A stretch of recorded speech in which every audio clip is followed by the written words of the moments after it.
They said it couldn't be done. They said no bike could be that insane. They were wrong. Today we're talking about the most terrifying, bone-crushing, soul-destroying machines ever to roll off a production line. These aren't just motorcycles. They're death traps with wheels. Mechanical monsters that'll either make you a legend or a cautionary tale.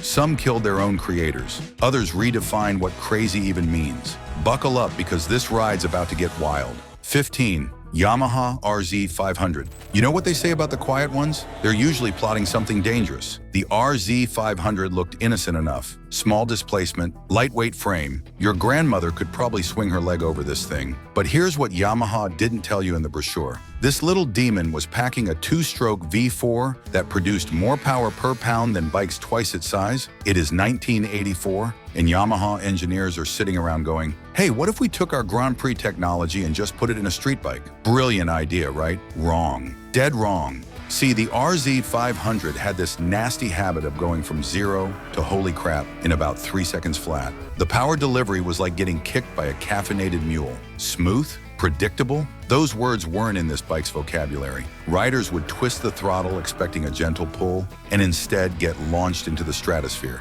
The bike was so twitchy that parking lot practice sessions turned into impromptu stunts, and not the good kind. The kind where you explain to the insurance company why your bike is now embedded in a tree. But here's the real kicker. That two-stroke engine was hungry, not just for gas, but for perfect tuning. Get the mixture even slightly wrong, and you'd either blow the engine or lose power completely. It was like owning a beautiful but psychotic pet that might bite your face off if you fed it the wrong treats. Still, for those brave enough to master it, the RZ500 was pure liquid adrenaline. Just don't expect to reach retirement age. And if you've been following the gist right until now, kindly click that subscribe button to stay updated on more bike stories. 14. Ducati 916. Some bikes are dangerous because they're poorly made. Others are dangerous because they're too good at what they do. It turned rational human beings into drooling speed addicts. One look at those flowing lines, that distinctive sound, and boom, common sense goes right out the window. Ducati released this beast in 1994,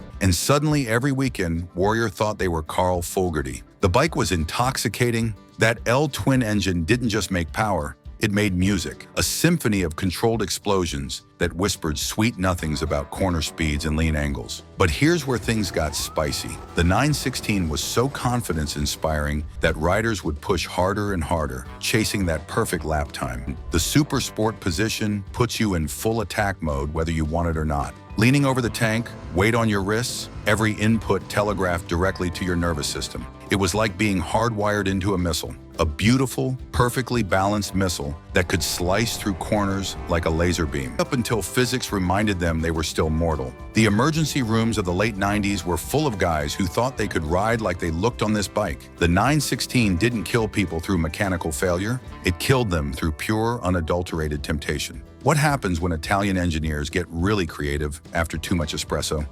13. Bimota Tacy 1D. You get the Tacy 1D, a bike so weird, so experimental, that it looked like it rolled out of a science fiction movie. Hub center steering, no traditional front fork, a design so radical that motorcycle magazines didn't know whether to review it or call an exorcist. Bimota took one look at conventional motorcycle design and said, nah, we're gonna do our own thing. The result was a machine that handled like nothing else on the planet, and that was exactly the problem. See, every other bike on Earth steers the same way. Turn the handlebars, the front wheel follows, physics happens. Simple. The Tacy, it had its own special interpretation of how steering should work. The learning curve wasn't just steep, it was vertical. Riders would jump on expecting normal bike behavior and instead get something that felt like riding a caffeinated shopping cart. The steering was disconnected, alien, like the bike was reading your mind instead of responding to your inputs. Some loved it. Most ended up in the weeds wondering what the hell just happened. And the maintenance. Let's just say your local motorcycle mechanic would take one look at this thing and suddenly remember he had urgent business in another state. Finding parts was like hunting unicorns. Finding someone who knew how to work on it, even harder. The Tacy 1D was brilliant engineering wrapped in a package that could humble even experienced riders. It proved that sometimes being different isn't better.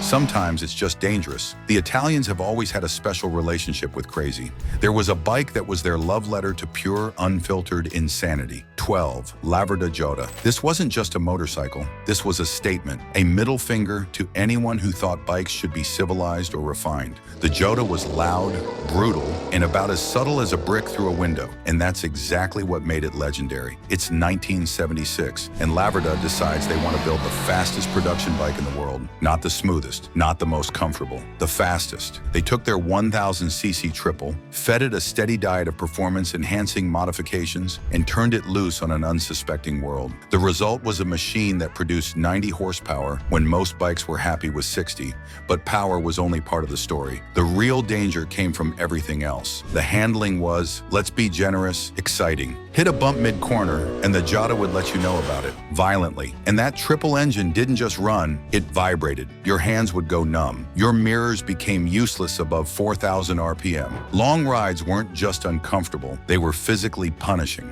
But man, when you twisted that throttle, the world became a blur of speed and sound and pure mechanical fury. The Joda didn't care about your comfort. It didn't care about your safety. It cared about one thing: going fast. Everything else was your problem. 11th, MV Augusta F4. Beauty and the Beast rolled into one absolutely stunning package. The F4 was MV Augusta's comeback bike. Their return to the superbike wars after decades in the wilderness. And boy, did they come back swinging. This wasn't just a motorcycle. It was automotive jewelry with a nasty attitude. Massimo Tamburini designed it, the same genius behind the Ducati 916. But where the 916 was seductive, the F4 was aggressive. 4 cylinders of Italian fury wrapped in bodywork that looked like it was carved from a single block of aluminum. It was art that happened to do 180 miles per hour. But here's where things got interesting. All that beauty came with a price. The F4 was temperamental like a thoroughbred racehorse. It demanded perfect fuel, perfect maintenance, and a rider who understood its moods. Treat it wrong and it would punish you, sometimes spectacularly. The early models had this charming habit of spitting riders off when they least expected it. The power delivery could be, let's call it, surprising. Smooth one second, trying to rearrange your skeletal structure the next. And the riding position? Pure torture unless you were built like a jockey. But when everything was right,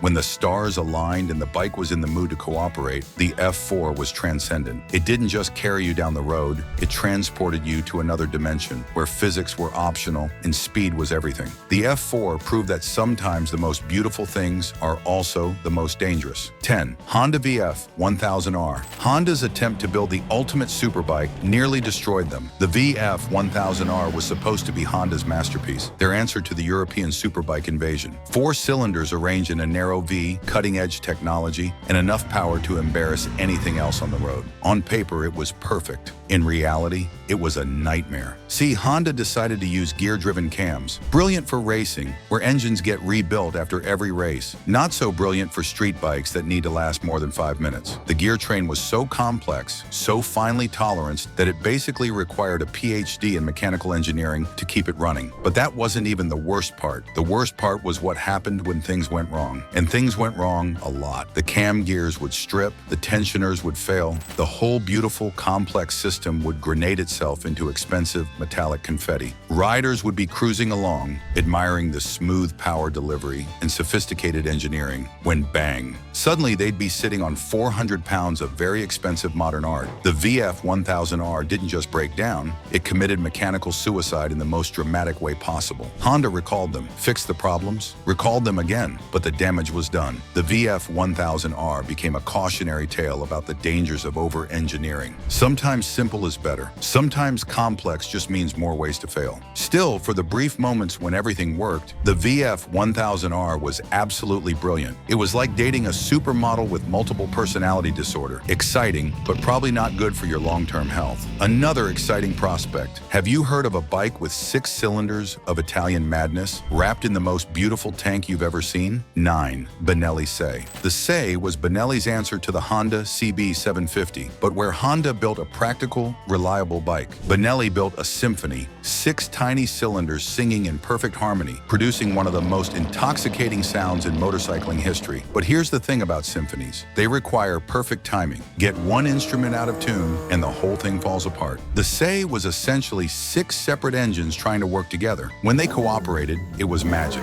When they didn't, well, let's just say Italian roadside assistants got very familiar with SE owners. The carburation alone was a nightmare. 6 separate carburetors, each with their own personality, each requiring individual attention. Getting them all synchronized was like herding cats, drunk cats, with attitude problems. And the electrics? This was 1970s Italian electrical engineering at its most optimistic. Lucas Electrical Systems got a bad reputation, but at least they were British bad. Italian electrical systems were in a category all their own. The SE's wiring harness looked like abstract art designed by someone who'd never seen electricity before. But man, when everything was working, the SE was sublime. That 6-cylinder engine would rev to the moon, producing power like a tiny Formula One car. The sound was intoxicating. The performance was addictive. The SE taught an entire generation of riders that sometimes the most beautiful things are also the most frustrating. Now, have you heard of the Widowmaker?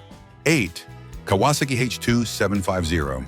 Before there was a Hayabusa, before there was a ZX14, there was the H2, and also their first attempt at building something that actively tried to kill its riders. Now, if you know anything about two-strokes, you know they don't make power gradually. The H2 took this concept and amplified it to ridiculous proportions. Kawasaki marketed it as the fastest production bike in the world. What they didn't mention was that it was also the most unpredictable. The power delivery was like riding a controlled explosion. Smooth throttle inputs would result in violent forward acceleration that could snap your neck if you weren't holding on tight enough. And the handling?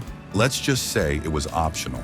The H2 was built for straight-line speed, not cornering. Try to lean it over, and it would protest violently. The frame was about as rigid as a wet noodle, and the suspension was apparently designed by someone who'd never heard of physics. But the real danger came from the engine's tendency to seize without warning. Two-strokes are temperamental beasts that require perfect fuel mixing. Get it wrong and the engine would lock up solid, usually at the worst possible moment, like when you're doing 100 miles per hour down the interstate. The H2 earned its Widowmaker nickname honestly. It was fast, it was exciting, and it was absolutely lethal in the wrong hands. 7. Moto Gui Le Man. Some bikes are dangerous because they're fast. Others are dangerous because they're weird. The Le Man was both. This Italian stallion combined blistering performance with handling characteristics that defied conventional wisdom. It was like riding a beautiful, high-strung racehorse that had its own ideas about which direction to go. Moto Gui used a longitudinal V-twin engine, which sounds boring until you realize what that means for handling. See, most bikes have their engines mounted transversely. The spinning crankshaft is in line with the bike's direction of travel. Simple, predictable. The Le Man, the crankshaft was mounted sideways. This created something called gyroscopic effect, which meant the bike would try to stand up when you tried to lean it over, and try to lean over when you tried to stand it up. It was like the bike was constantly arguing with you about proper cornering technique. Experienced Gui riders learned to work with the gyroscopic forces, turning them into an advantage. The bike would actually help you change direction once you understood its quirks. But for new riders, it was like learning to ride all over again. Everything they thought they knew about motorcycle dynamics went out the window. And then there was the shaft drive. Most bikes use chains, which are simple and predictable. The Le Man used a shaft, which created something called shaft jacking. Hit the throttle hard and the bike would try to squat down and back. Let off suddenly and it would try to buck you off like an angry bronco. The Le Man was brilliant once you understood it, but that learning curve claimed more than a few victims who thought they could just jump on and ride it like any other bike. One lesson every biker should learn is not to let small displacement fool you. There was once a little demon who was pure evil in a deceptively innocent package. 6. Yamaha RD400. The RD400 looked like a beginner bike. Small, lightweight, not too intimidating. Insurance companies loved it. Worried parents bought them for their kids thinking they were getting something safe and sensible. They were wrong. Dead wrong. This wasn't a beginner bike. This was a weapon disguised as a commuter special. The 400cc two-stroke twin made power like a motorcycle twice its size, but delivered it in the most violent way possible. The power band was narrow, peaky, and absolutely vicious when it hit. Riders would be puttering along in the low RPMs, thinking they'd bought a nice, mild-mannered bike, when suddenly the engine would come on the pipe and try to tear their arms out of their sockets. The in the bushes, wondering what the hell just happened.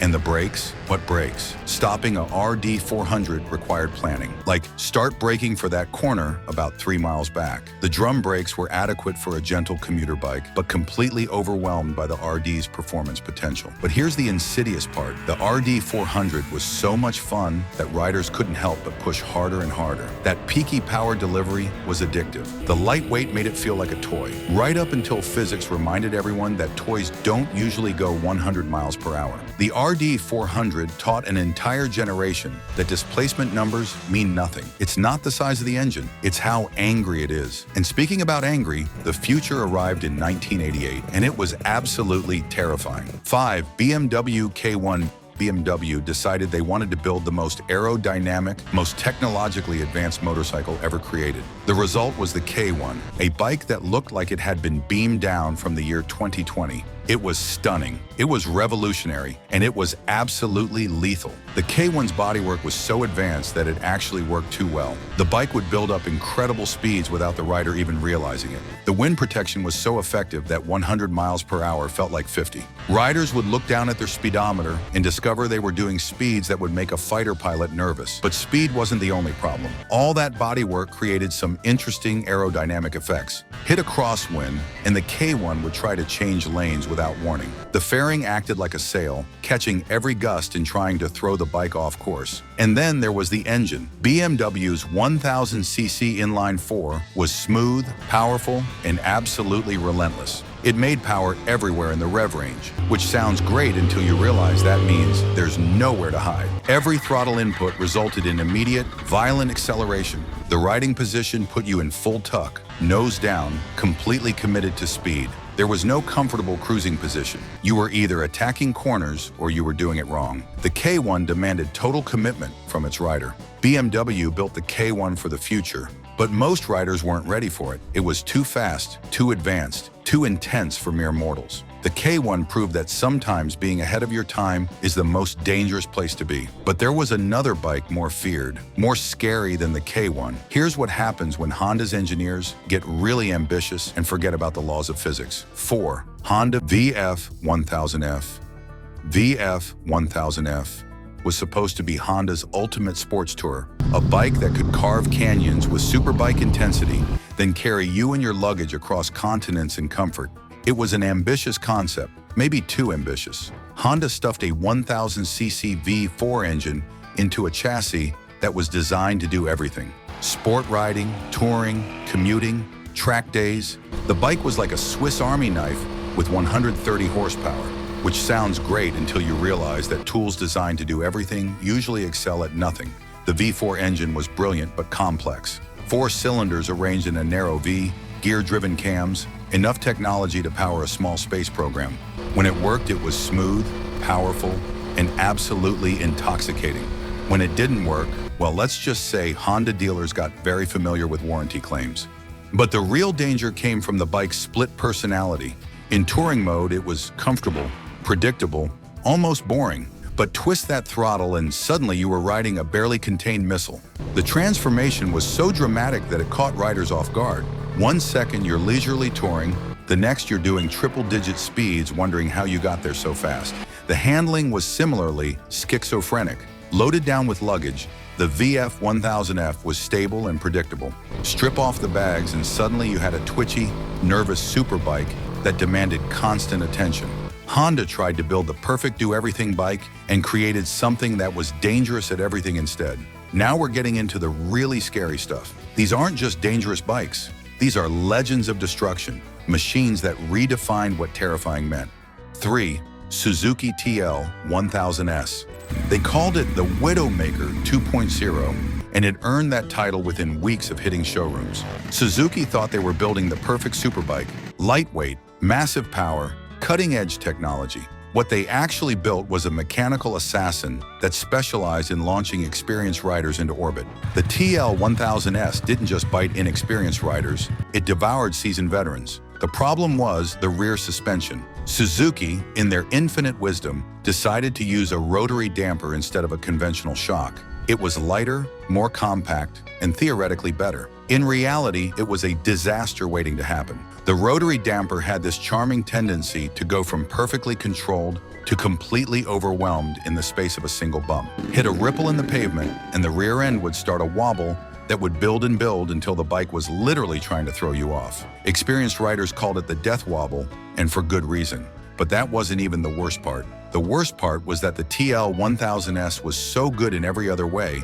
that riders kept pushing it harder and harder, right up until the bike decided to remind them who was really in charge. The 135 horsepower V-twin was intoxicating. The handling, when it wasn't trying to kill you, was sublime. Suzuki eventually fixed the problems, but the damage was done. The TL1000S had claimed enough victims that its reputation was sealed. It became the bike that separated the men from the boys, and sometimes the living from the dead. The TL1000S proved that sometimes the most advanced technology is also the most dangerous. But then, what happens when you give engineers an unlimited budget and tell them to build the most insane motorcycle possible? 2. Kawasaki Ninja H2. You get the H2, a bike so extreme that it came with its own warning label.